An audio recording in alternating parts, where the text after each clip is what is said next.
ഖുർആനിൽ ഒരു എൻറ്റേർണൽ മിറക്കിളാണ് ഞാൻ എക്സ്പ്ലെയിൻ ചെയ്യാൻ പോകുന്നത്. Every single human being as A unique biological identity code. That means finger print identification. വിവരവും വിദ്യാഭ്യാസവും ഇല്ലാത്ത 6-ാം നൂറ്റാണ്ടിലേക്ക് വന്നിട്ട് ഖുർആൻ ഈ ഒരു ബയോളജിക്കൽ സീക്രട്ട് റിവീൽ ചെയ്യാന്ന് പറഞ്ഞാൽ തന്നെ അതൊരു അൾട്ടിമേറ്റ് റിവീലേഷനാണ്. നമ്മൾ അങ്ങനെയല്ല എന്ന് വാശി പിടിച്ചിട്ടോ വിമർശിച്ചിട്ടോ യാതൊരു കാര്യവുമില്ല.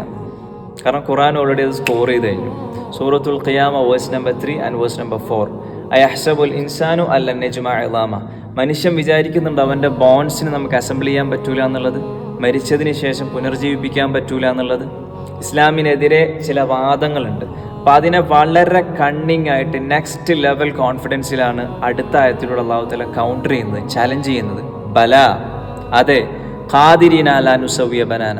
അവൻ്റെ വിരൽ തുമ്പുകൾ പോലും ശരിപ്പെടുത്താൻ, ഫിംഗർ ടിപ്സിനെ പോലും റീക്രിയേഷൻ ചെയ്യാൻ നാം കഴിവുള്ളവനായിരിക്കും. അവൻ്റെ ബോൺസിനെ നമുക്ക് അസംബിൾ ചെയ്യാൻ പറ്റൂല എന്നുള്ളതാണോ എന്നുള്ള കൗണ്ടറിങ് ആണ് ഇവിടെ നമ്മൾ മനസ്സിലാക്കേണ്ടത്. ഫിംഗർ പ്രിൻറ്റ്സ് എന്ന് വെച്ച് കഴിഞ്ഞാൽ ഒരു മനുഷ്യൻ്റെ one of the best unique identification കോഡാണ്.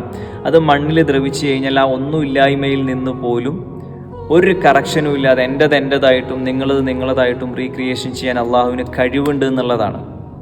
ഇവിടെ നമ്മൾ മനസ്സിലാക്കേണ്ടത് ഖുർആൻ ഒരു കോമൺ ടെക്സ്റ്റ് അല്ല, it's A divine signature. Dark age എന്ന് വിളിക്കപ്പെടുന്ന 6-ാം നൂറ്റാണ്ടിലേക്ക് വന്നിട്ട് ഈ ഒരു ബയോളജിക്കൽ സീക്രട്ടൊക്കെ റിവീൽ ചെയ്യുക എന്ന് പറഞ്ഞു കഴിഞ്ഞാൽ ആ ഒരു കോൺഫിഡൻറ്റ് ലെവൽ ഏതാ റേഞ്ച് എന്ന് നമ്മൾ ചിന്തിച്ച് നോക്കിയേ. കാരണം ഇത് തെറ്റാൻ പാടില്ല. തെറ്റിയാൽ ഖുർആനിൻ്റെ ക്രെഡിബിലിറ്റി ലോസായി. അപ്പം അതുകൊണ്ട് ദുനിയാവിന് വേണ്ടി മാത്രം പണിയെടുക്കാതെ അള്ളാഹുവിനെ കണ്ടെത്താനും മനസ്സിലാക്കാനും പടച്ചവനുമായിട്ട് കൂടുതൽ അടുക്കാനും നമ്മൾ ശ്രമിക്കുക. കാരണം മരണം നമ്മളെ കണ്ടുമുട്ടുന്നതിന് മുമ്പ്, നമ്മൾ മരണത്തെ അല്ല, മരണം നമ്മളെ കണ്ടുമുട്ടുന്നതിന് മുമ്പ് we have to turn to Allah. Inshallah.